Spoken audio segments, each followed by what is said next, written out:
What's up, guys? Welcome to Information Operation.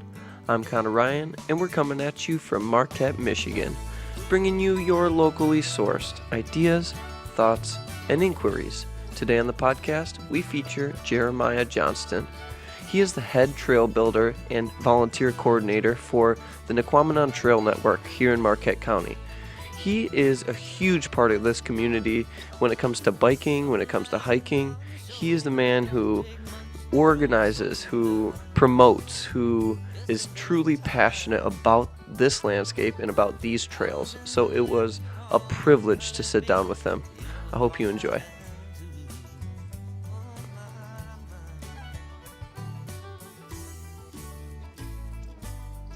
Jeremiah Johnston, thanks for being here today. Yeah, thanks for having me.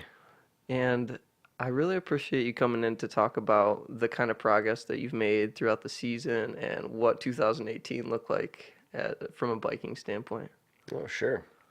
Well, professionally, we did a lot with the trail network. We put on the couple of major events that we usually do. Yeah. I got shuffled around a little bit. I wasn't on as much new trail construction this year as I have been in past years. So if you didn't see me out on new trail construction or didn't feel like you saw a lot of new stuff popping up, that's because I was doing a lot. Excuse me.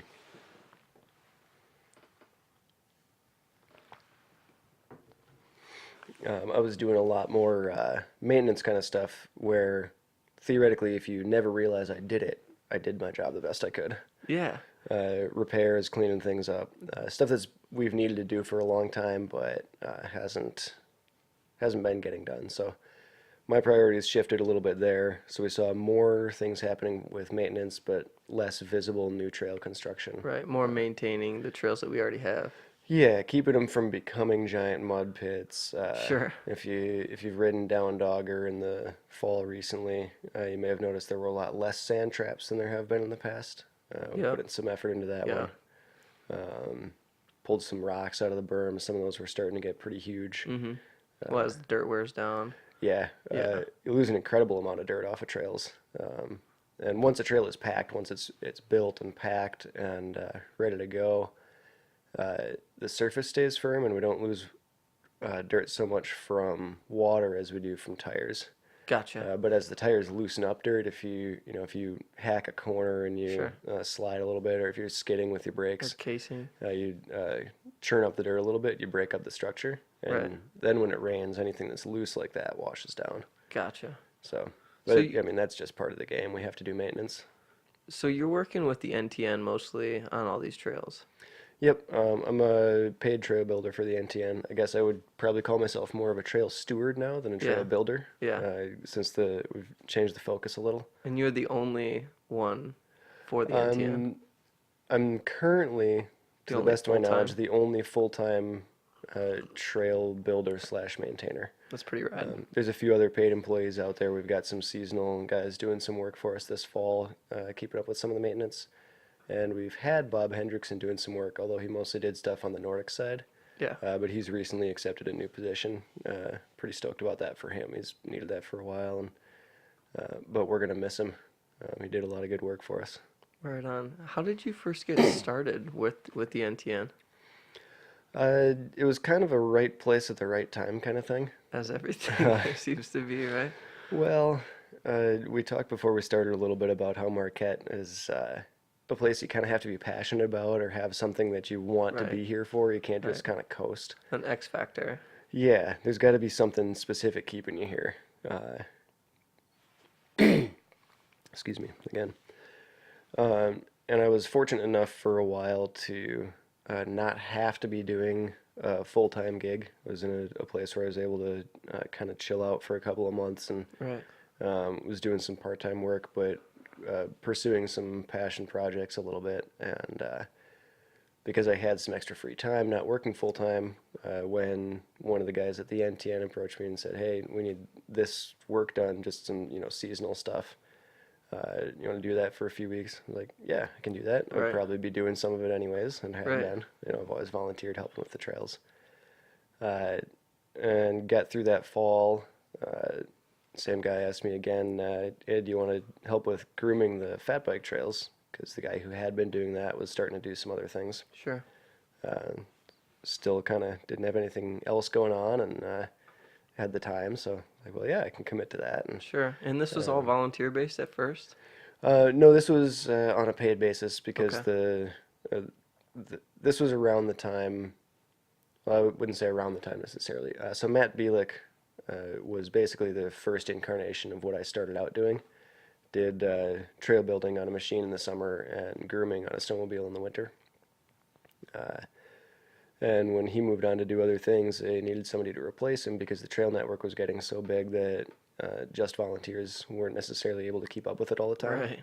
You know, that's the downside, I guess, of being so successful at everything that we've done so far is, well, now we have to keep working harder to keep what we got, Big time.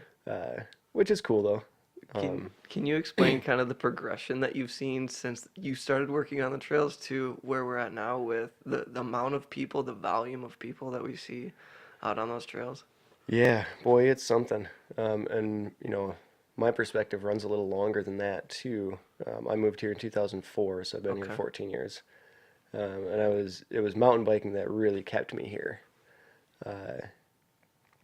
When I started riding here then, it was a lot of the old trail systems still.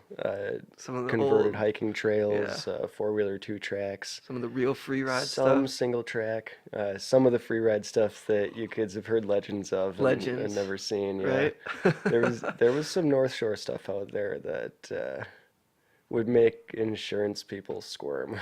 Yeah, seriously, it looked like British Columbia kind of stuff. Yeah, it was, and we missed some of that stuff in a lot of ways. But you know, the way that it was built and the nature of it was such that like the 2 or 3 or 10 people who were building it and riding it were the only people who were ever going to do that. Sure. And And you weren't getting the life out of these features either. right, again, this was well when I started riding it 14 years ago, but the trails themselves, some of them were as old as 30 years now or more. Some of the guys have been building here for a really long time. Mike Burnett, Matt Calcaterra, Hmm. Dan Moss. I'm sure I'm missing a number of people. Yeah. Davo, Doug? Doug. That's the one I'm missing. I'm always missing Doug. Yeah. Just hides out in Nagani and then shows up to fix the trails. What a boss. Right. Yeah, those guys dug around here for a long time. Yeah. And so I came in about, I would guess probably, I've still only been in a little less than the second half of the real strong timeline of Marquette trails. I've been around a long time. But from when I moved here to when I started working for the network, the trail network grew exponentially through especially a lot of the efforts of Mike Burnett. There's a ton of people who do things behind the scenes, but he deserves a lot of Yeah. recognition It's for the consistent effort he's put in over many, many years. it And that's seems exclusively on a volunteer basis for him. right. It seems like a lot of the stuff that's going on is underground, and then everything that goes on with tourism and gets blasted out there is totally like glorified when the people who are putting the groundwork in are kind of like, don't worry about it. It can be that way a little bit You know? because none of us are doing it for the recognition. Exactly. We're doing it because this is what we want to ride. It's our trail network in our home, and we're fortunate enough to be able to build what we want to ride and work on those things. And you know, the whole situation, the land access, the scope of the trail network, all the people that put effort into it, it's a really special situation. And Yeah. I've heard from a lot of people who travel a lot that they've never seen anything like it anywhere Right. else. That's one thing I really wanted to ask you about is the wow factor that Marquette brings to the table when it comes to the large scope of mountain biking out west, up in Canada. Then you come out to Upper Michigan and you're Right. getting something really special. How do you explain that? Uh, you know, I gotta say that a lot of it's probably the lake. Okay. Uh, Everybody who comes on this show always has something to say it's about always that the lake, lake. man. You know, you talk to people in Duluth and the Sioux, North Shore in Canada. It's always about the lake. There's something really special about that lake. Hmm. But geographically, it's a very interesting place, which provides us with a lot of potential trail material. Hmm. I'm talking, you know, from the perspective of variety. Like we're not stuck with one kind of dirt or one style of trail. Right. And we have a lot of interesting features that are just ready to use. Totally. The granite and the rock shapes around here, I think, are one of the biggest reasons that the mountain biking is so successful and so cool here. Because you have like some trails, some terrain is just there, ready to ride. All you Yeah. have to do is line it up and be a good enough bike handler to get through it, Yeah. Take a leaf blower down it.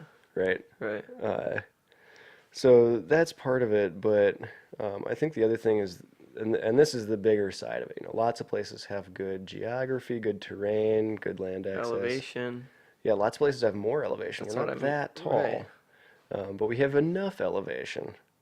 And I think really the up-down kind of nature of our riding, It's a you great get shorter ratio. climbs and shorter descents. Mm-hmm. Makes it easier to stay interested, makes it easier to go out for a quick ride or go out for a long ride and not just kill yourself climbing for 6 hours. Yeah. That tends to happen Not that in there's other anything wrong with places, that, right? Like but I heard in Brevard, sometimes you're just stuck climbing for there's half the day. there's definitely places where it's like that, especially out west. Big mountains, big open Yeah. spaces. It's stuff like that, more Mm-hmm. epic style. Right. Whereas you can go out for a lunch trip here and still hit some of the best riding you've ever seen. Right. In an hour. Yeah. So geographically, other places have that. Other places have more elevation.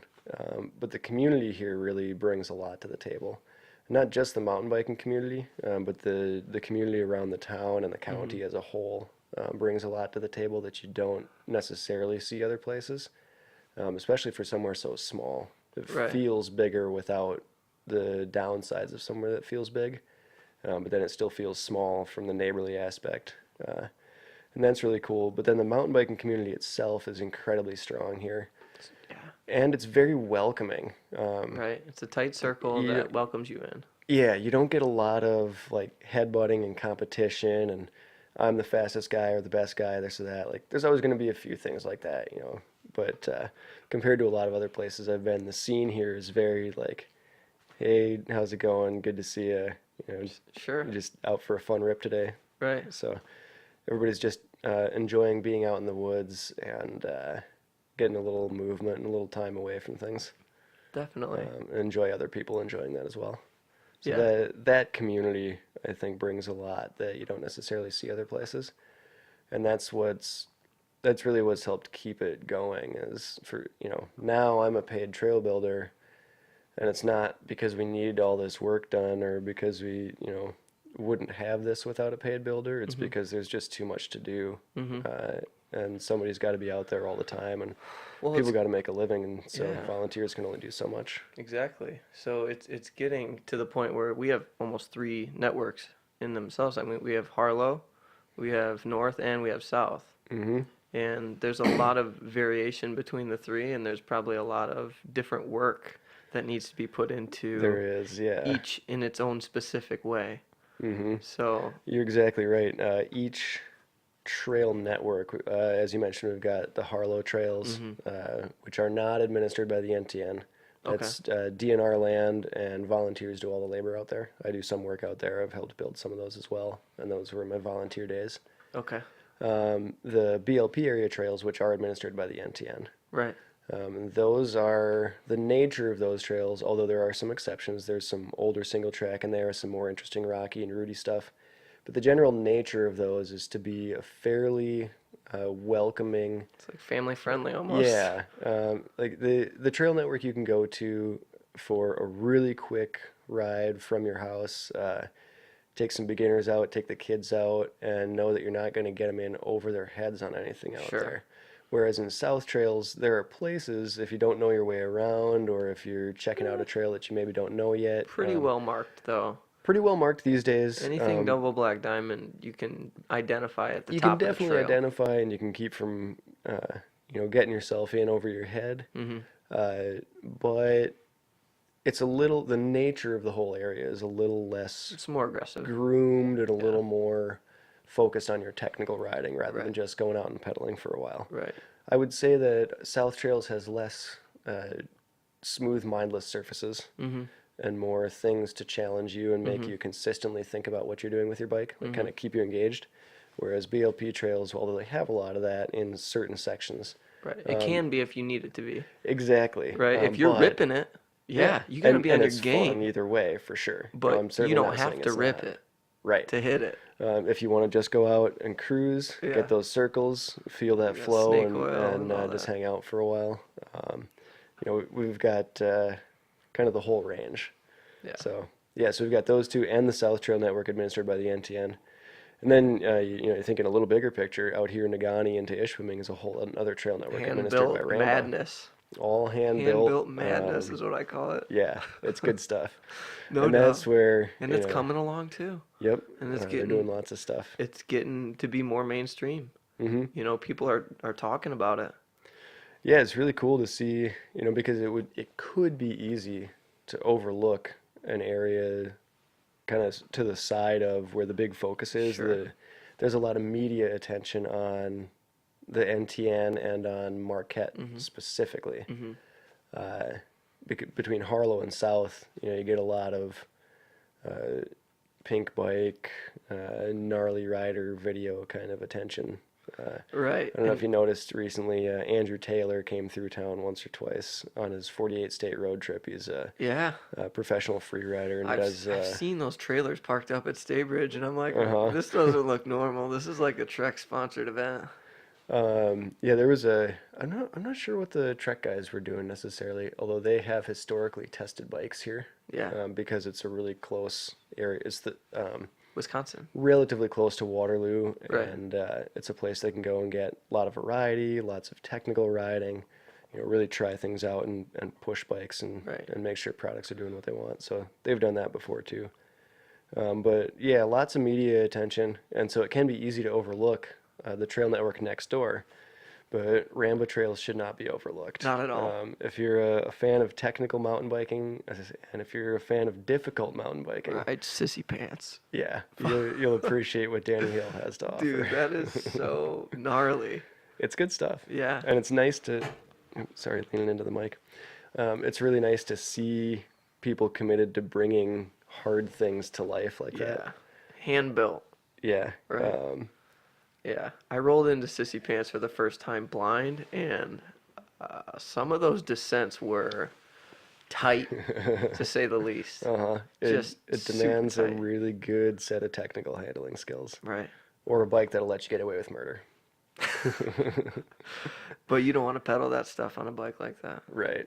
And the bike only goes so far. Yeah, no doubt. Will you talk a little bit about the downfall of Marquette Mountain? The downfall of Marquette Mountain. It's an made interesting that turn up. of phrase. It just seems like during the first few times that I rode it, it was kind of like trying to make a comeback to what it once was, and then just slipped right off. Are you talking from the mountain biking perspective or Yes. skiing or kind of Mountain year-round? biking only. Okay. Well, I would hesitate to say the downfall of Marquette Mountain, although I do have to agree there's been a number of years now where we didn't get mountain biking lift access Yes. at the ski hill.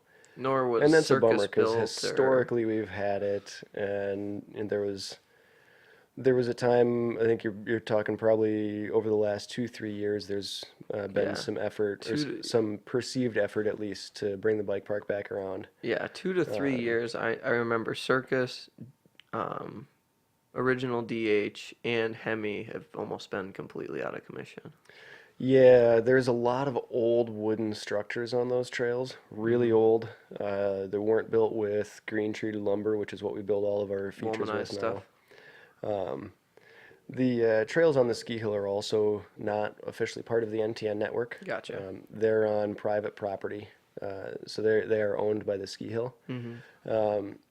Now they were volunteer built, and they've always been volunteer maintained, and there's been some uncertainty about how to go about maintaining those or whether to go about maintaining those, and ultimately it comes down to the landowner having the final The say. management allowing And- you to come on the land and do work. Mm-hmm. Okay. And so there's been some back and forths and some uncertainty about what could someone do or not do, what is or isn't allowed, and the business over the last couple of years has moved in the direction of protecting itself a little better.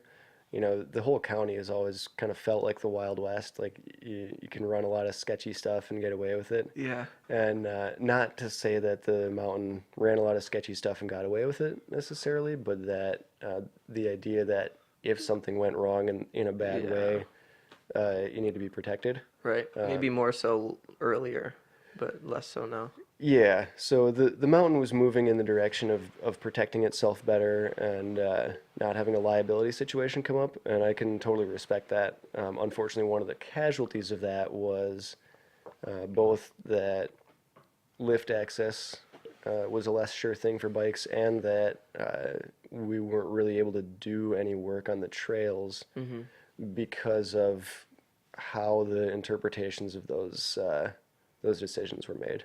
Understood. And I'm trying not to I don't want to make it sound like there's specific people or decisions or Right. organizations or anything Right. at fault. It's just, I think It's a liability almost. there were people who wanted to have the lifts run, people who wanted to have the trails be alive and moving, and it was just kind of an unfortunate side casualty of some decisions that were getting made at an organizational level there, as far as I understand it. Right.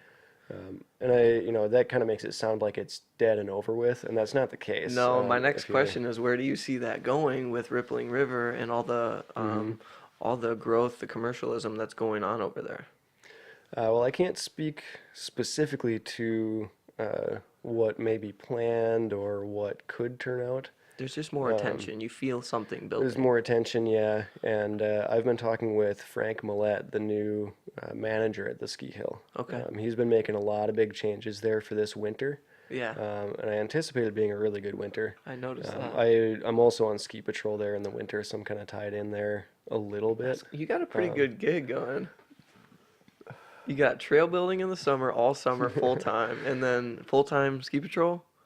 Pretty much. This year I will be full-time ski. Well, not quite full-time. I'll be part-time. Yeah, But and then you got a little gig at Northern too, correct? I do occasionally teach some courses at Northern. Okay. I'm doing a little bit less of that right now. I was a little overcommitted and overextended. And they recently hired a third full-time faculty member for the department I was teaching in. For outdoor recreation. Outdoor recreation leadership and management, yeah. Cool. And they've needed that for a long time. And, they needed a professional to teach courses and not like, A real guy who knows his shit. well, Ryan knows his stuff too. Of course, but And not, But you know the what you're dude who talking happened to be in about, the right place. I was right? able to take it. Like, yeah, I know what I'm talking about, but I don't have the formal training to teach at that level. understand. So Yeah. there was a learning curve to it for sure. And I did feel like I was getting all right at it. And the courses that I do still teach are field courses. Nice. So I instruct RE 356 Wilderness Steward Program. In the summer, it's 12 field days, and in the winter, it's 8 field days, and it's juniors or seniors in the outdoor rec program. I get to take them to the wilderness and essentially teach them to be group leaders in the wilderness the way I'm leading them out there. That's right. Like a guide would. Like a guide, but with the focus of them being able to do it when they're done. So basically, by the end of the course, I should be hands off, and they should be doing everything. Gotcha. It's really cool. It's super fun to see people get it. Yeah. To see things click. They bring in knowledge from all the other courses they've had and start to apply it in that real world setting. And Right. I get to see some really rewarding experiences. And That's the beauty of occasionally education, get to right? suffer a little bit in the weather. But the last couple of courses I've been on have been pretty dang balmy. Yeah. I always tell the kids that if they don't suffer in the rain for at least 2 days, that they didn't get the full experience. Yeah, I mean, honestly, that's how you learn the most is when you have to overcome adversity, Right. And, especially in the wilderness. And if you didn't prepare yourself or You won't forget something next right, time. the lesson you learn from that It experience sticks stings with a you. little more, Mhm. right? That's cool. Is that what you originally went to school for?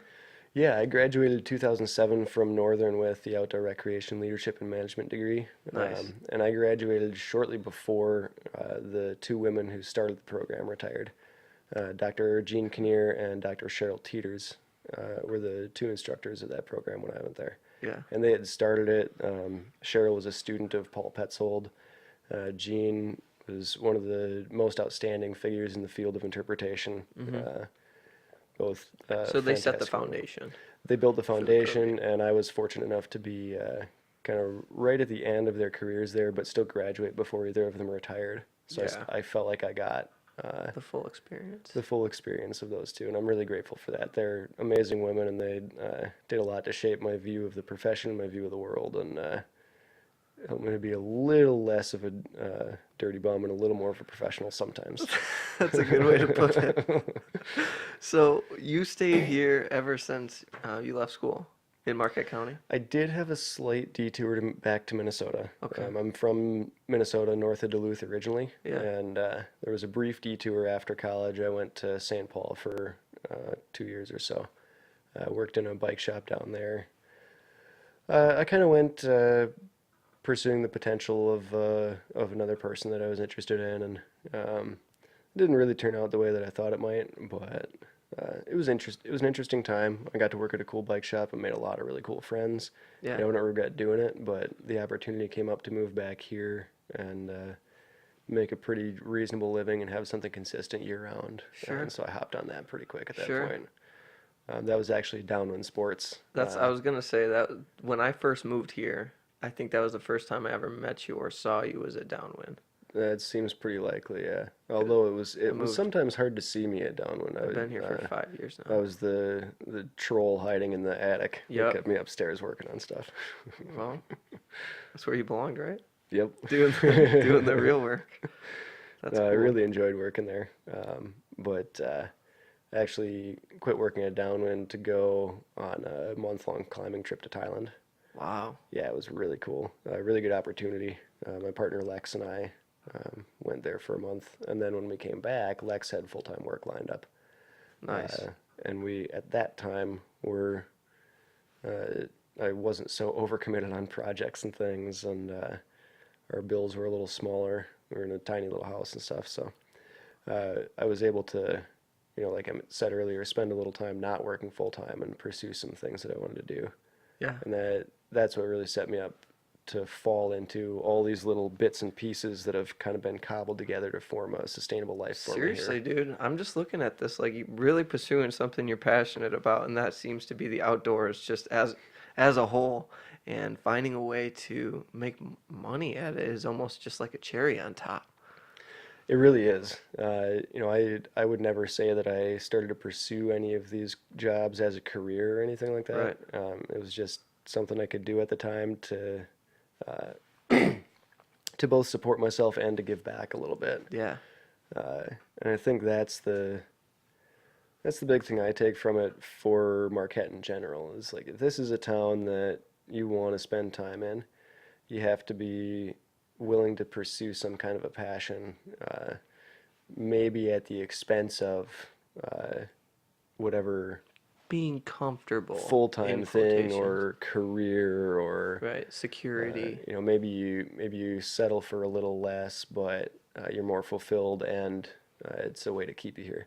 I have a lot of friends who graduated, moved away because they had to have that job to pay their student loans. And I understand that financial security is a thing that it can be hard to live without. Yeah. Student loans are a big deal.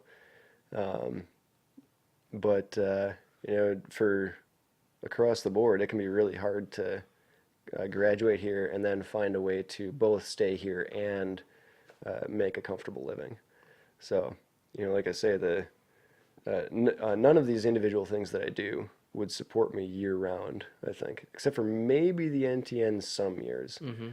Because technically I'm kind of working a couple of, it's not a seasonal job for me Right. anymore. Like You do have the I'm doing it snowbiking every as well winter and now. every summer year round, but the shoulder seasons, spring and fall, get a little slow. Sometimes, because of the weather, because of whatever the case may be, there's less things to do. Sure. And so that's where I'm fortunate that the other things that have fallen in my lap Yeah. help to fill that gap a little bit. Yeah. That's just fascinating. What advice would you give somebody who's kind of in that same spot where they're just doing the things that they love and they're looking to maybe take it to the next level and make it what they do? Boy, that's tough. I don't know if I could come up with any single piece of advice given that it just kind of happened to me. Yeah. Uh, I mean, I there's a guess lot of maybe, technical aspects that go into trail building that you didn't just yeah. learn from biking. That's true. Yeah, that is interesting. I've stumbled my way into a lot of interesting skills. I guess I have to credit a lot of it to my upbringing. I was raised pretty far out in the woods um, in northern Minnesota, so this kind of weather, this kind of terrain, this was just kind of life. Sure. Whereas sometimes if you come to Marquette, the weather is like, wow, what did I move to? Right. It takes a lot out of some people. It can. So I had a really good background for it, and things come to me easily. I pick things up and learn them, and I've always kind of played in the dirt. So, you know, theoretically, almost everybody plays in the dirt as a kid. You dig in the sandbox or whatever, but my sandbox was a little bigger Yeah. because we had a lot of ground, we had a lot of woods out there. So we'd go and we'd open trails for four-wheelers to get places. We had sled dogs, so we did a lot of uh, useful things in the woods, taking Sure. materials and turning them into something, or Sure. a lot of experience, or a lot of things, just working with hands and working with materials. That's rad. So I was fortunate to have that kind of upbringing, and that set me up well for this. Mm-hmm. Like I've essentially, I took apart small engines and things as a kid, and I've always worked on my own cars, and with some of those experiences and a little bit of Google searching, now I'm a marginal snowmobile mechanic, and Yeah, I'm they go a long way. starting to become a little bit of a diesel mechanic. Wow. I guess the trail building kind of, I learned a lot of fine details about the process from Mike. Yeah. Um, and I learned a lot about the way a trail should work from riding with all the guys that I rode with coming up here, and Yeah. just from spending a lot of time on the bike. You start to, you spend enough time on the bike, riding enough interesting things and pushing your skill level, and you start to get a pretty clear picture of what kind of things work and what kind of things don't Right, for a like given turn speed, for a angles different, and climb yeah, to descent ratios and sure. stuff like that. hmm and what makes something rideable or not rideable, and where is that line? Mm-hmm. Because the nice thing about the natural terrain we have here is, especially up at Harlow, we've got a lot of cool rock features. Dude, It's Doc like Knobs is you ride Sendy. what's there, or you either clear the line or you don't, because Right, there isn't a different line, because the rock has defined what it is. exactly. And There's some no of the ride trails don't around. do that, but having so many years riding bikes here to progress my skills Mm-hmm. to where I can ride that stuff makes me a lot more aware of what works or doesn't work. Yeah, But ultimately, you can be a great rider and not be a great trail builder. right. And And so, like I that's say, I been have to demonstrated. credit. I've worked with a lot of good builders around here. I've worked with Doug Penela on some of the trails he works on. I've Mm-hmm. worked with Mike Burnett quite a bit because he does so much volunteer work for the NTN. Right. And I picked up some stuff from a few other people too, some folks who try and stay out of the limelight, but lots of ideas about techniques and ways to make the trail work. Well, to say you So don't have advice, it sounds like good mentors and getting your hands dirty. I suppose Right. that would be about it, yeah. And I think to go back to your question, was if somebody were looking to get into this or to do something like this, whether it was these specific things or whatever they're passionate about. Yeah. If you're passionate about something and you're hoping to make it work as a livelihood, a source of income to kind of support yourself, because damn capitalism, Whatever. uh, Yeah. we all got to do something. Sure. But if you're looking to, make your passion the thing To that be you do, sustainable. Right. you got to be open to the possibilities that are going to come to you, and you kind of make yourself available to those. Mm-hmm. Uh, and you got to seek them out a little bit, but you also have to be, I think, kind of looking sideways. Mm-hmm. Like, where's the opportunity that you're not seeing? Right. Or, what's the thing that's going to open up to you because you're there, hanging out, available, Yeah. and then when the opportunity arises, then you can take it. That's an interesting angle to take because everyone wants to say, go make it happen, go get it. You got to go hmm stay focused. And the more focused you are on one thing in front of you, the less you could see peripherally. Right. So here's a great example, actually. Uh, Matt Bielik, another trail builder who is local, he grew up in Marquette. He has dug for the NTN in the past. He built Down Dogger Nice. and a number of other things. Great machine operator.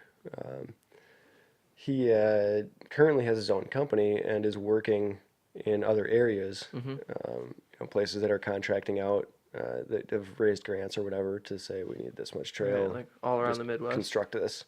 Because not everybody has a volunteer crew that can go out and magic up 60, 70 miles of trails. Sure.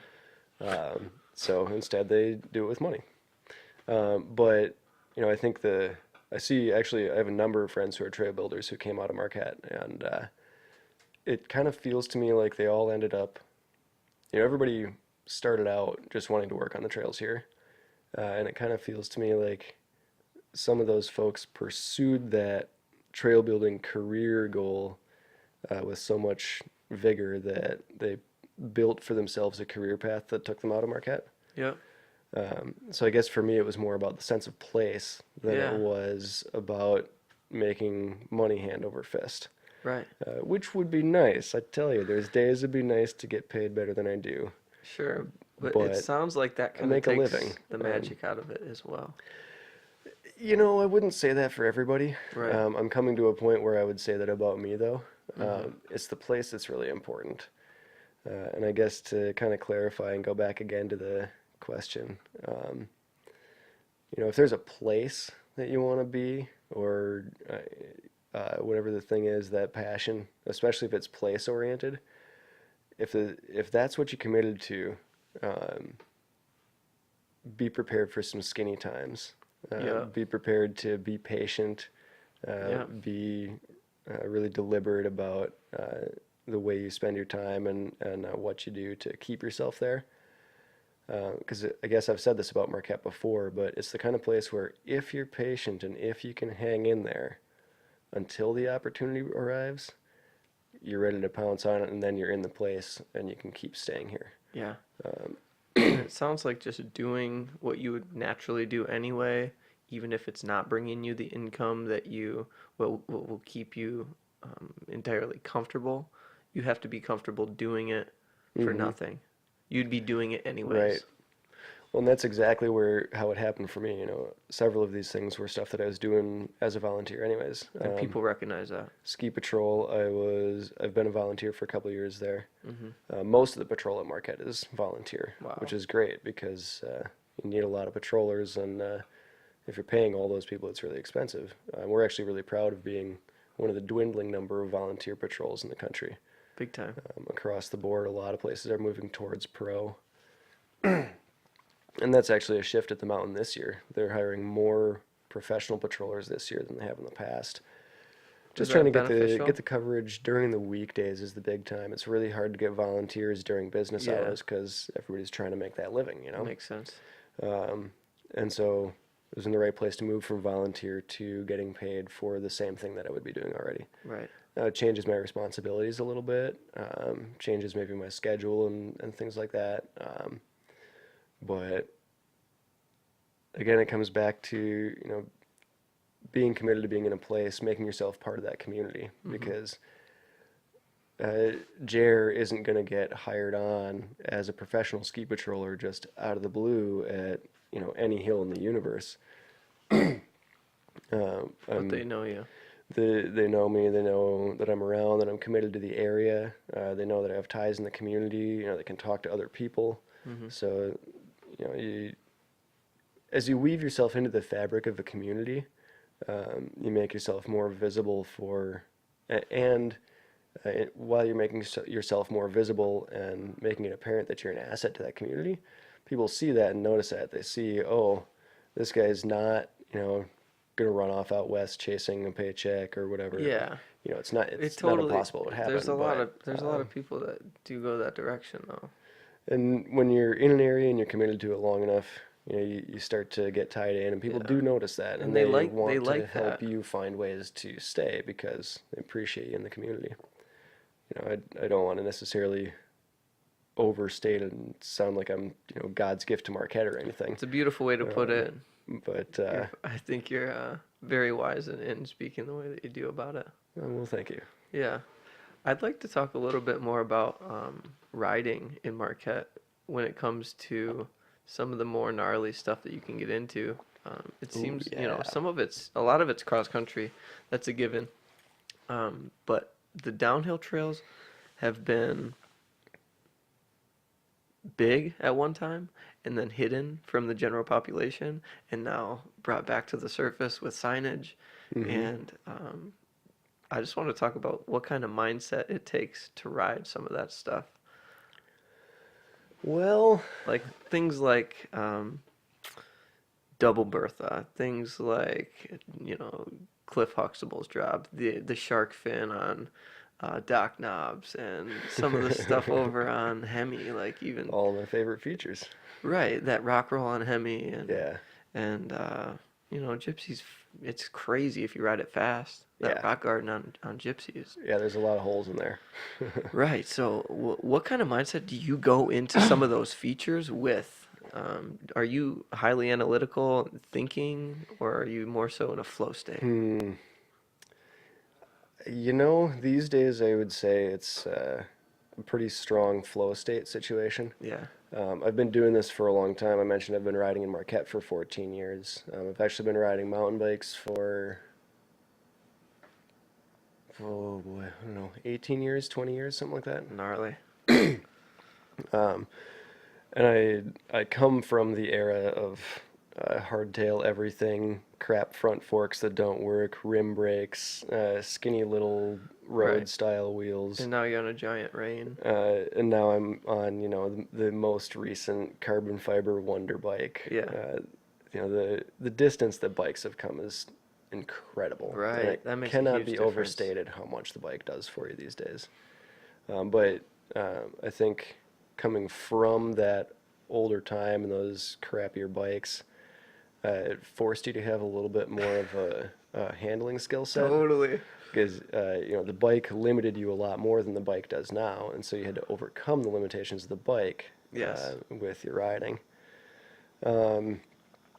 So I have a long history of riding stuff like that, and a lot of practice. Right. So that makes it easier for me to ride it in a flow state, because the skills are all there, the practice has been there, the Yes. technique is there, and the bikes give you a lot more room for mistakes. You make a small error now, and if you're strong enough or quick enough, you can ride it out and stay on top of the bike. Even if Whereas you go that off the small trail, error right. on a bike from 10, 15 years ago, the difference in just the technology could be the difference in saving that move. Seriously.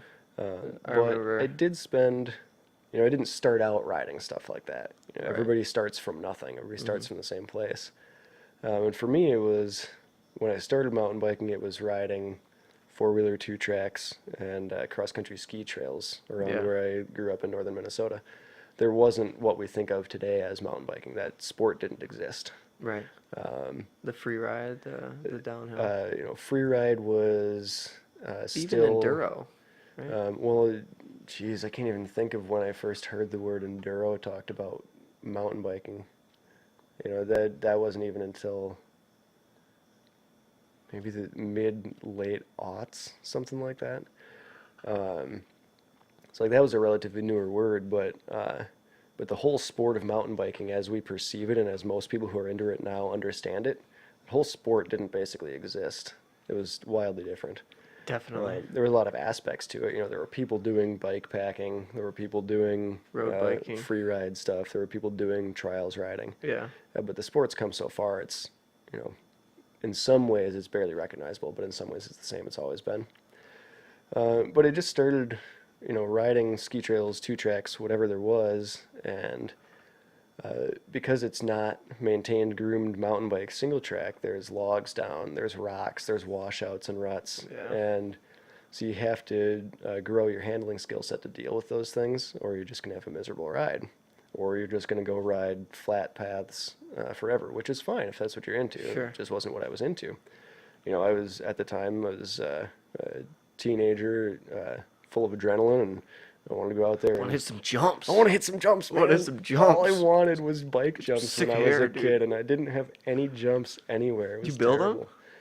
We played with them in the driveway like kids do. We built little jumps and stuff out of pallets. Yeah, we built some big ass jumps in Um, my day. we never built dirt jumps where I was at. There were a few folks who built some BMX dirt jumps, but Right. even then, that was a time. Well, and that still is this way sometimes with BMX. BMX, especially dirt jump riders, can be very secretive about their spots because maybe Kids they're wreck them. yeah, somebody wrecks it, somebody gets hurt. Yeah. Some of these guys, you have a crew of 2 or 3 people who go out and spend hundreds of hours a year, thousands of hours a year building and maintaining the perfect set of jumps for exactly their riding style. Yeah. Um, and many, for fear of getting shut down, would keep those secrets. So, there wasn't really a scene. Yeah. I Um, remember that happening back where I was from. I was from Clarkston, so this is lower mm, state Michigan. And out on the power lines are state land, yeah, but you'd have dirt bikers building giant features. sure. And then off of the little dirt bike section, you got the BMX track, and it's like kind of tucked over here, like hidden from the general population. And Uh-huh. there's a little six set or something like that. Right. And it's really cool how that underground stuff gets started, it gets big, big, big, big, and then shut down Mm-hmm. by the state or whoever owns the Yeah, land. if the landowner didn't give permission in the first place, or if somebody gets hurt, Right. or if the land changes hands, or a new insurance company gets involved, or people start hanging out and trashing the place, getting in trouble. Right. Can be any number of reasons that a riding area might get shut down. Now, there was some riding areas in Duluth that I discovered kind of as I was moving to Marquette. Mhm. And I wish I had known they had existed sooner because I feel like it would have done more for my riding. Mhm. Because, like I said, I just want to hit jumps, man. But Yeah. there weren't jumps to hit, so I'd go out and ride fast and I'd find drops to ride off of, or, you'd try and find logs to ride along and just Find a cool landscape or or something. ride this curb, on the way to the ride or something. Yeah. It was all about, well, I want to be stronger, I want to be faster, I want to have more fun on the bike. Mhm. And what I discovered for myself was that doing something interesting and technical with the bike was more fun than just cruising along. A way to challenge myself, a way to try new things. So, taught myself to bunny hop, taught myself to ride wheelies, and started applying those skills. I had some friends in college that I rode trials with, and that was a really cool way to learn a lot of skills. Yeah. It's also a really good way to turn your shins into burger. No doubt. Yeah. Put I some did a big lot of holes in your that. kneecaps. Definitely. But I guess to bring it back around to the mindset question of what's going through your head when you Yeah. ride How do you that prepare stuff. for a 15-foot drop?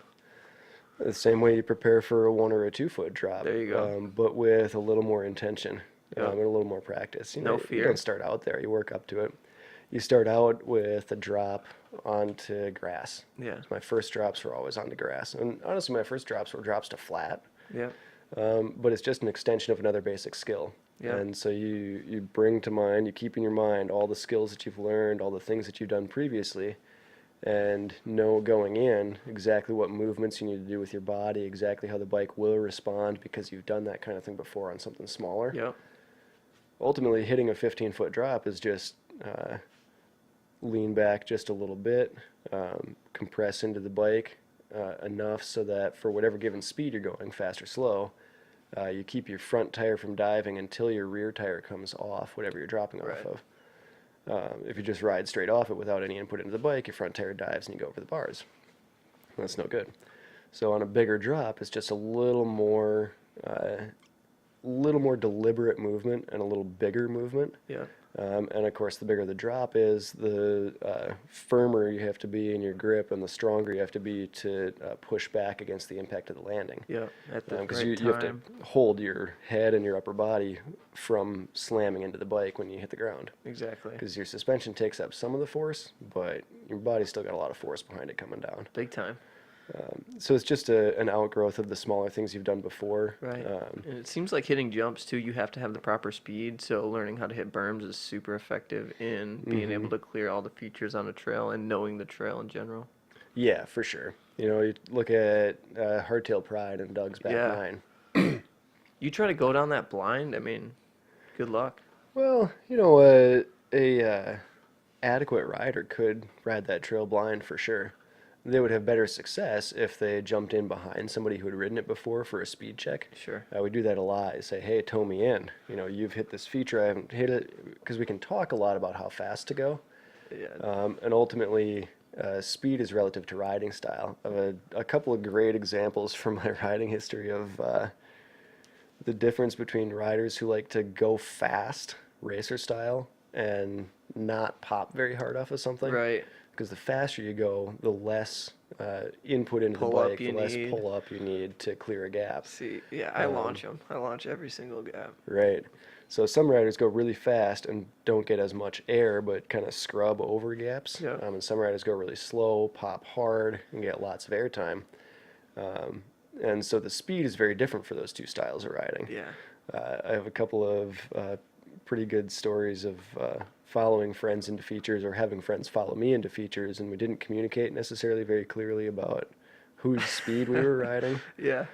So one of us would, go fast and not pop very much, and the other person would go the same speed, but then pop really hard the way they usually do, and go to Overshoot the the bottom shit of the out of landing it. or land to flat. Right. Or I had a couple of pretty good cases because I would follow somebody who was in the slow and pop hard for airtime camp. Right. And you're Um, just like, and I try would to come scrub in it. and not be prepared for that because of the way it was described to me, and Yeah. so I would think I was going fast enough and not pop as hard as they did and case really bad. Right. It's all part of the game. Have you had some pretty gnarly crashes? There's been some good ones, yeah. Does one come to mind in particular? Oh boy, there's there's been a bunch. The worst ones have, well, okay. I guess probably my least favorite was where were we? We're in Mountain Creek or Wyndham. Or no, not Wyndham. Mountain Creek or Snowshoe? No, this was in Mountain Creek in New Jersey. It's a bike park on the East Coast. I traveled out there for a downhill race. There's a series of races run on the East Coast at that time. I can't remember if it's got a new name now or not. But there was a rock garden in there that was really cool, really fun technical riding, very demanding. And that's one of the reasons that I do a lot of this stuff is see what you can ride, Right, to see how pushing the far you can boundaries. push these fancy bikes. Like, Yeah. well, that's an interesting technical feature. I want to see. I think I can look at it, understand how it works. Now I want to try it. But I got a little offline in this rock garden because I was pushing hard, trying to get through it a little faster to hold speed for the jump right after it. Yeah. Front tire got a little outside, and there's a giant hole over there. Good riding line over here. But because it's a DH racetrack on a East Coast regional level, it's pretty rocky, gnarly stuff. So the lines we're riding are pretty creative. Yeah. You can get a little offline, and in this instance, I stuffed my front wheel in a hole, flipped over the bars. Clipped in. No, I was riding flats at that point. I mostly ride flats on my downhill bike Okay. because I come from free riding, hitting jumps, trial stuff. Sure. And I think riding flat pedals keeps you as a more technical rider. Clips are great. I like them for cross-country riding. Actually, I ride them almost all the time on my rein now, but they're kind of a crutch. Like if you ride clips long enough and not flats, you Blow through forget stuff. how to pick up the bike with your feet Yes. when you're not attached. Because when you're on flat pedals, you have to pick up the bike with your feet in a little more creative manner. Yes. It's a matter of rotating your toes down and your heels up a little bit so that you still get some connection with the soles of your shoes. It's pretty cool. Not that I ever knew that when I was learning it, but now looking back, I can see these are the movements my body does when I make it work Yeah. versus when it doesn't work. That's pretty cool to recognize. Anyway, But yeah. in a hole. So front tire in a hole, flip over the bars, and it was a long ways down because it was a steep rock garden, so it was probably 6 or 8 feet to the ground from, I don't know, something like that, from where I was going over the bars. Didn't manage a full barrel roll, but I hit the top of my helmet on the ground when I landed, and we heard a really loud crack. It actually turned out to be my visor breaking off. Okay. But there were some trackside medical support right there at the rock garden because they knew it was one of the gnarly sections, and they didn't like the sound of that crack. Yeah. They were sitting right there and they heard the whole thing. So I flipped over, landed on my head and on my back, and smashed my elbow pretty hard on a rock as I rolled out of it.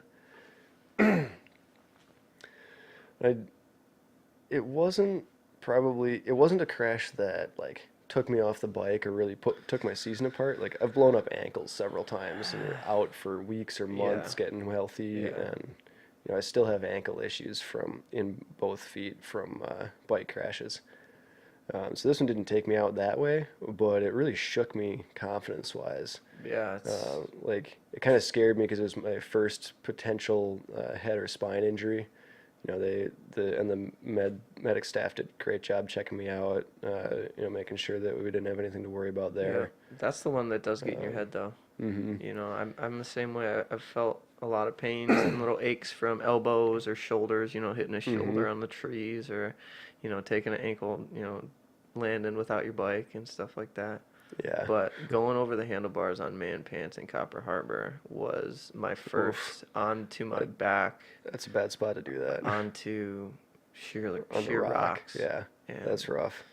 and I stood up from that and I was just like, I'm okay. Uh-huh. I'm okay. And I wasn't really sure. Right. And that was like so humbling to know that at any time this could happen. Mm-hmm. At any time it's a privilege to walk this line Yeah. on the bike. Um, it's and that's one of the things that keeps me coming back is the risk to reward. Right. You know, yeah, I've had a lot of injuries. Yeah, there's the potential that I could get hurt very badly. Um, and in my younger days, I certainly overrode my skill set a lot. Yeah. As a young adolescent and college age male, it was easy to think I was better at things than I necessarily was. Sure. Um, and I take a few less risks now, although you wouldn't necessarily know that from my riding. They're because calculated. They're more calculated. They're informed by a lot more experience. I'm much more likely now to look at a feature, look at a line, and decide, yeah, that's not really worth it for me today, and not feel bad about it. Right. But I am also much more likely now to look at a feature, look at a line, and go, yes, that works, and I feel good about it without necessarily ever having seen someone hit it or Yeah. had previous experience on it. That's a big one. Because usually it's like, I have to see this done before I can do it. Right. And, with enough time riding and trying new different things and enough time being taught what doesn't work, Right. you can make better, more informed decisions. Definitely. In the outdoor rec classes that I teach, we talk about judgment being a pool of knowledge that you gain from previous experiences and consciously reflecting on those experiences. Definitely. So I'm fortunate that none of those experiences have ended my riding career or done anything significant like that.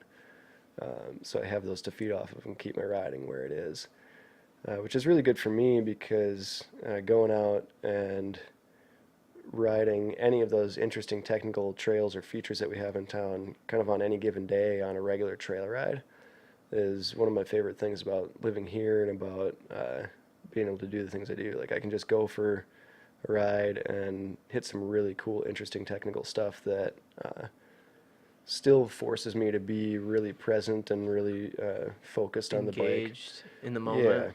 Yeah, it brings me into that flow state. Kind of shuts me off from the rest of the world. Mountain biking is really my escape. Mm-hmm. Um, Or maybe it's not your escape. Maybe the rest of the world is your escape, and mountain biking is what you really do. that could be. Yeah, no, I just really enjoy riding and going out to ride something interesting that challenges me and pushes me. And I'm pretty fortunate to be able to still do that. Definitely. This might be off topic, but why do they call you the doctor, Jim? I wondered if that was going to come up. Well, I was talking to Megan earlier today, and it did, so. And Megan said, "Hey, you got to ask Jer why they call him the doc." Because she has no idea. Oh, really? Really. Huh. Did you build doctors? No, I did not build doctors. That trail has been around far longer than I have. Yeah. That's well before my time. No, the nickname Doc came from a couple of things that happened in college. I The specific one that led to it was one of my buddies. He always rode this really crap old hardtail. And I don't know how this guy hit the stuff that he hit on that bike. Every piece of gear he ever owned was broken. Yeah. Like he'd buy something new and break something, and then he would just keep riding it broken because it didn't matter to him somehow. Like he could ride this janky, broke bike and still hit all the same stuff we were hitting. It was just incredible. And he crashed one day and smashed his integrated brake and shifter lever off his handlebar. Okay. It was like on the first or second run of the day. It was like 8 or 10 of us out. We were going to be riding all day out on Benson, just doing laps on the free ride stuff. And we were all super bummed. We're like, oh man, you can't like go. You know, we need to. Like, how can we keep you riding out here? Right. And so I went and rummaged around in my truck and pulled out a fistful of zip ties. No, that's not really. And I expended like a dozen zip ties to physically zip tie his shifter and brake lever back onto his handlebar. Nice. Like the brake was clean enough. It's like I a just made it up Frankenstein, the like- metal surfaces and got him to sit square, and then Yeah. wrapped zip ties around it every which way until it didn't move anymore. Yeah. I thought he'd just ride it the rest of the day. He rode it for like a month. He's And the it- doctor. And It's so magic. one of our other friends, I got to credit Stephen Andre with this. It's his nickname. He made some crack about me being Dr. Extreme because I'm sitting there doing trailside surgery, zip tying his brake lever back together.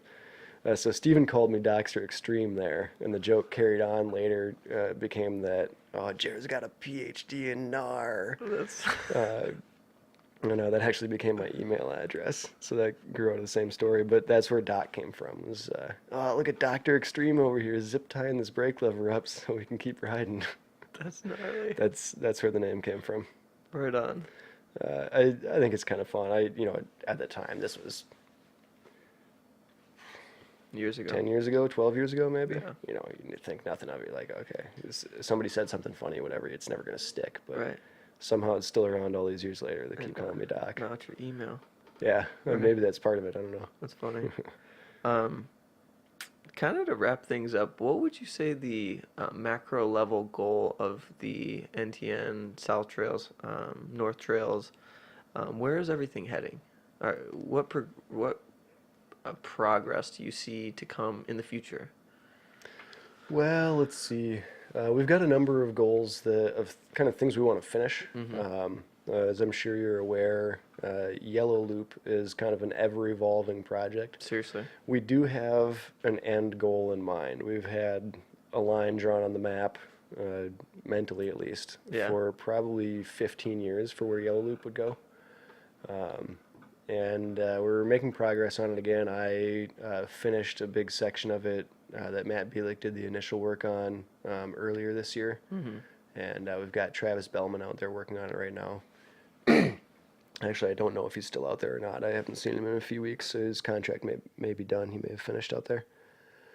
So ultimately, the final version of Yellow Trail is still somewhere in the future. Cool. There's a lot more that we would like to see in the trail network as far as skills park type things, some more beginner and intermediate free ride stuff. Nice. Because a lot of that A way has to get kinda- into trails like Doug's. right Or Jethro. right now there's not or- really a bridge, for so to speak, from lower A line to Doug's. There's not a Yeah. way to get from one to the other skill wise. Double take. There's some features and some this and that. Yeah, you kind of got to like but- bounce around. Right, and in one way, that's like just a lot of the old stuff was definitely janky, and when it was a small crew of us who all recognized the risks we were taking, It was okay. and had all helped build it and looked at it dozens of times before we ever hit it, and rode with the other people who were riding it. It was a little different situation than now when we have. You mentioned earlier how much more traffic the trails have. We have thousands of people coming to visit here just to see the trails, and all skill levels, all abilities, and so a lot of the style of things we had then would stand a lot better chance potentially of having someone get hurt on them now, especially Right. if they're not signed or if it's put together in a weird way. Some of the features that we had were like, you have to know how this works. You can only ride it one way. And Right. it's a trials style skill or something like that. But as far Notice as I the, noticed that about rock bottom in a lot of ways. yeah, there's definitely some very arbitrary, like you have to know how to do this move and you have to know that this drop works this way or Or this that skinny does this that or, last rock roll to hit left to right. If you don't hit it left to right, you're dead. oh yeah. The beef curtains rock roll, Yeah. down past where rock bottom Yeah. goes past the end of Dogger there. Yeah. And that one's pretty wild. I like that one. Right. I haven't ridden that in a while. I should go Right. hit that this fall before it gets too snowy. It's gonna get slippery here pretty soon. But Let's so see. yellow Oh is yeah. yellow is the big new feature coming. I think yellow it's the last like major cornerstone of South Trails that isn't done yet. Yeah. Because we've got the green loop, the red loop, the blue loop. We've got a bunch of cool black trails, connectors, and Yeah. free ride And trails. it will be the longest trail as well, right? I believe it will end up being the longest loop. There remains to be seen where it actually physically ends up, but it should end up being a couple miles longer than green loop. Okay. And the idea behind yellow has always been that it's the furthest out, the most remote, and still, some interesting technical single track. Still Black Diamond Trail. Yeah, for Right. sure. There's a lot of other long-term goals we want to see still. We're working towards a more sustainable situation at the trailhead. We're working towards better maintenance ongoing and kind of a sustainable plan that way. There's a lot of connections and small details, skill centers, intermediate and beginner stuff. Nice. I would say yellow and a little better trailhead situation are the two main big projects going on South right now. We've got a big bridge project that we want to do on yellow as well at some point. That's a pretty big long-term goal, but it's not as visually obvious necessarily Yeah. as finishing yellow or lots of improvements to the trailhead or stuff like that. That makes sense. And it's never going to stop. There's always going to be new connectors, Right. or with stuff going on with the city and some of the Heartwood purchase being up for sale or potential development. Yeah, I would like to kind of shed a little bit of light on that just so people understand what's going on there and so people can get involved in order to, kind of save the space. I can't speak to the specific details of where some of the plans are right now. I know that there was some general public awareness about, this would have been a few months ago now, about the city's potential plan, and there were some very strong feelings about it, and there was a lot of public support for the trails. The city's been a pretty good partner, kind of working with us to come back around and keep things involved. Sometimes not everything goes the way we want to, but from my most recent knowledge, which is now a few weeks old, I haven't been plugged into that situation for a while. I've been doing some other jobs, and I try to keep my head down about that one actually, because you start getting into city stuff and politics, and there gets to be a lot of weird stuff going on. Yeah, it's a But rabbit hole. yeah, exactly. You start dealing with lots of weird stuff. So I try and kind of keep my head out of that when I can. But my most recent understanding is that all or very nearly all of our existing trail network is going to end up potentially with permanent conservation easements. So that even if a piece of property is sold or is developed, the trails are protected in a way where the landowner is required to play nice with an existing trail or play nice with us as an organization to do what needs to be done to Yeah, reroute a section. kind or of like whatever the case may be. relationship with the golf course. Sort of like that, Yeah. yeah. And again, I don't want to sound. I want to make sure I'm clear that anything I'm saying here could be incorrect as of a more recent date. I'm Gotcha. not plugged into all the immediate details. But that's But good news in general. the general drift is yes, we're going to be able to protect the trails and keep the trails. There may be sections that we have to reroute Yeah. or that become different than they are. Okay. But my understanding right now is that we're not losing any trails. Righteous. If we do lose any, it might be very small portions, and in a way where we can replace them or put something else there so we still have a good trail network. Cool. Yeah, it's really cool that things are working out that way because it People were up in arms. it came up kind of suddenly and people were really up in arms for sure because there was the perception that we're going to lose everything. Yeah. And I don't think that that was ever the case. But there was a lot of confusion and like a lot of things in Marquette, there's a lot of moving parts and not all of those moving parts are necessarily always talking to each other. Yep.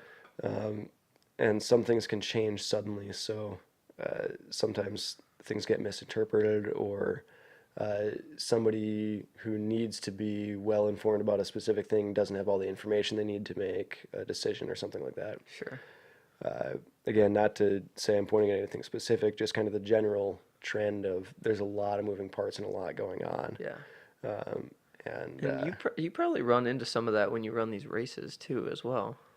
a little bit, not as much as you might think for a lot of the ones I'm involved with, and that's Okay. because most of the events I'm involved with are primarily on South Trails, and South Trails is almost exclusively city-owned property. There's a few other pieces of land. There's the ski hill, which is owned by Peter Odevero. Yep. There's a couple pieces of northern Michigan property. And then out by Gray Walls and Freak of Nature, of course, there's the Township Wellfield Road, and that's actually township, not city. But the vast majority of the rest of the South Trail network is on city property. Gotcha. And that does simplify it a lot because regardless of what you may think about some of the plans they may make or the reasons they make decisions, They work with you. they're a great organization to work with, and they're on board with these events. They like people going out and using the trails. They like people going out and using the Heartwood property. So from an events perspective, it's really not that big of an issue, except for any potential where we might lose infrastructure. But we're pretty sure we're in a pretty good place with that. Right on. Did you run the Margie? No, I'm not that much of an endurance racer for the most part. I don't blame you. I was a Nordic Kudos ski to the guys racer. who did, though. Yeah, no Rock and doubt. roll. Oh boy. Oh, Right, boy. all the hardest of everything we have uphill. Yep. That's some gnarly stuff. No doubt. I have really good intentions of one day trying at least the short Margie. Get that buckle. I don't know if I'm that hard, man. Like I was a Nordic racer when I was in high school and when I was in college, and it's like I've had that in my background. I can Yeah. do endurance events. I can push myself. I know how to do that kind of stuff. But anything that long and anything that difficult, you have to be trained up for it. You can't just leap into that from nothing. And especially to hit that 12-hour mark. I mean, they set the belt buckle as the goal that you should not be able to attain. Right. And guys they're gunning for it too. Oh yeah, people work hard, and they've not given out a lot of those. No. So you stick to the enduro, and what's the race circuit been like recently? I mean, we had a pretty good turnout this year. It was probably the biggest turnout I've ever seen. We had a great turnout, both for Trails Fest in June and for Marquette Mountain Bike Enduro in September. Yeah. Great turnout. People had a great time. I do prefer the gravity racing. And this summer I actually didn't race. But you organize all that. Yeah, I organized the gravity events for Trails Fest. Nick Dobbs is the director of the event, and I operate the dual slalom race and the enduro race, and I help out with the downhill race. Cool. And you're the announcer. I suppose, well, for one or two things. I certainly was the Pretty announcer cool, at right? Fall Enduro. Yeah. Yeah, that's kind of fun. I like announcing the dual slalom. It's Looking different, goofy, fun thing. Right on. And here they go, neck and neck into the Philhop Memorial turn. Sorry, Phil's shoulder. I love it, dude. Ugh. The story about that one is the the big sweeping left-hand corner on the dual slalom track, that the inside one is really tight and the Yeah. outside one is big and long and Yeah. sweeping. Phil Ott went over that berm at Mach 10. yeah, going about 1,000 miles an hour. Just put his front tire out of the berm and separated his AC joint Dude. the day before 5 of us were supposed to go fly to Whistler for a week. So we named the Makes my corner after stomach him. upset. Yeah, it was a major bummer. We weren't too stoked. We went and had a good time, but it would have been better with Phil. Heck yeah. Yeah. He's a monster. So we got a corner named after him. Good news at the end of the day. Yeah, I suppose so. So for people listening who are interested in getting more involved in the biking community, the NTN, the Gravity Series, what resources would you point them to? We're currently still fleshing out our volunteer program. Mm-hmm. There's always been the question, hey, I want to help out. What do I do? Right now, the best thing you can do is to get in contact with us through either email or our Facebook page, Okay. NTN Single Track on Facebook. And gosh, I don't remember the email address off the top of my head. I do apologize. It's on the website, though, nokitrails.org. Cool. So you can get in contact with us there and put your name out. Either Kelly, our office manager, or Lori, our executive director, will be able to get that information to me. I'm the closest thing we have right now to a volunteer coordinator. Sure. And Cool. that may actually be getting built into my job description soon. Yeah. But I've been kind of juggling that responsibility along with other things. And you need that right now or next season, correct? Yeah, we actually have. This is a great time to be doing this. When do you publish? Like the next day or two here? Or? Yeah, next week or Okay. so. So it is Sunday the 14th, and the leaves are mostly still on the trees, but they don't have long. So we're going to have our big leaf blowing push. Yes. And we always wait until like 90% or more of the leaves are off the trees, and that may be at different times in different sections of trail systems because Right. of different elevation and closer or farther from the lake. But it's going to be leaf blowing season, so we've got a lot of trail to cover. And we go out every spring and every fall, and we leaf blow in the fall because then we get a few weeks, depending on the lake and the weather, of really good riding. In good weather. Fresh, perfect dirt. The moisture stays in the dirt a little better, so it doesn't get all sandy and dry. Yes. And that just carpet of perfect dirt with all the leaves pushed off. The first day after leaf blowing is always the best ride. No rake, no ride. That's right. So, So there's a lot of that to do, and if people have their own leaf blowers, we're really happy to have them on board. But if they don't and they want to help out, we do have a couple of leaf blowers we can pass around. Nice. We have resources available to us. nice. So I have a list put together of all the trails, kind of broken up by segments that are Yeah. easy to do. And does as that a go out on project. Huxtables? We'll have a call out on the Huxtables Facebook group. You'll also see it if somebody were in the NTN single track, following the NTN single track page. You'll see that information come up there. Okay. And So that's the best way to get a hold of you. currently, Facebook seems to be kind of the easiest way for people to do that sort of thing. Cool. Because it's easy for us to have multiple contacts that way. Email, of course, is also fine if you're not on Facebook, or you can call the office. But we'll have sections of trail kind of lumped together. Oh, like, okay, you can go out and walk this loop of trail really conveniently without needing to get dropped off. Right. Some things you need to get dropped off one place and finish some other place, but there's a lot of trail to cover, and there's a lot of people who like doing leaf blowing, but we can always use more help. So Cool. if somebody wanted to help out this fall, probably the biggest thing is going to be leaf blowing when we get to that. And definitely the best thing to do would be to get in touch with us, even if it's something you've done before, because we'd really like to know what people are planning to cover. Helps me plan out where I'm sending people. To coordinate. Yep, make sure we're not sending someone to do a job that's already done, kind of thing. Beautiful. And there's a couple of pointers that I like to give people about the finished product that we're looking for. Yep. It can be easy to just kind of blast down the trail and blow a skinny little line down it, but we're actually looking for a little different finished product. Like a 'Cause if sidewalk.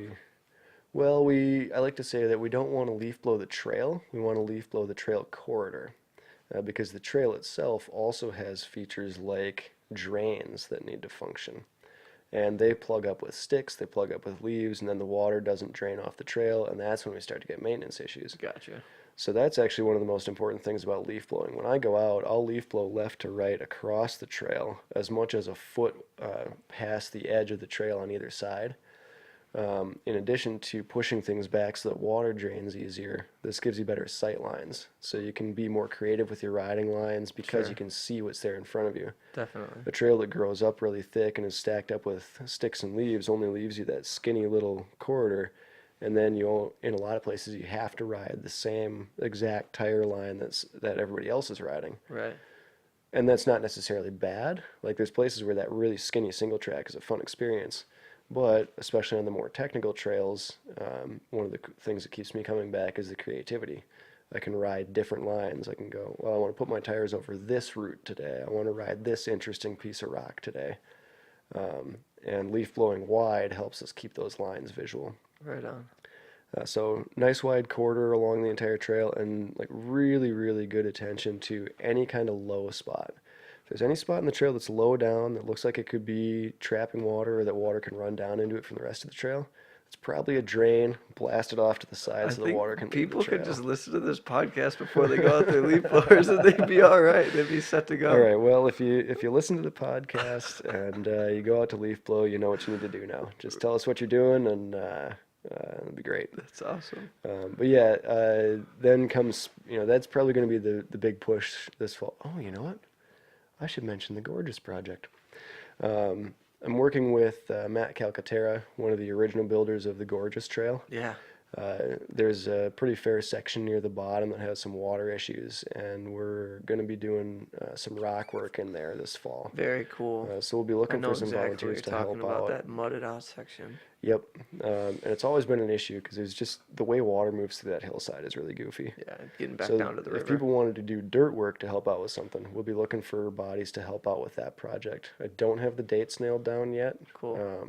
But we'll be posting that on the NTN single track page because that trail will actually be closed while we do that project for a while.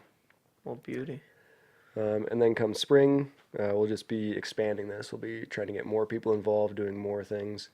The idea is that we have a lot of people who live near the trail network and have a certain section of trail that they kind of see or use all the time. Right.